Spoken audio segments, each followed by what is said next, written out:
गोटे झील को 7 वर्ष पर ता बॉयफ्रेंड धोखा देकी आउ गोटे झील सहित रिलेशनशिप को पलैब तो किछि मास पर ए झीलटी ता एक्स पाखक गोटे वॉइस मेसेज पठेब एंड से सी कही कि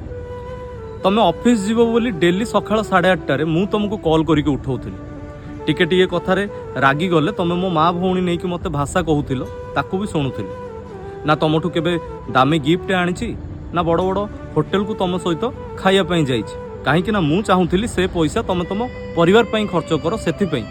रोड साइड रो चाट नहले गुपचुप रे खुशी हो जाउथिली मु एबे भी बुझी पाउनी जो मुह मोर तुमको जन्न भलिया लगुला हठात से ही मुहरे तुम कलंक को पाइल केमती 7 जन्मर कथा देकी 7 वर्ष पर चलीगल केमती मु एटा केबे भी चाहिबिनी कि भविष्य तुम मो भल पाइया को बुझी जाओ उल्टी मु भगवान को डाकुची मरिया पर्यंत तुम मो भल पाइया को न बुझ कहीं ना जो दिन तुम मो भल पाइया को बुझीज ना से दिन तुम मन को गोटे कथा आसो कौन कहल मो बिना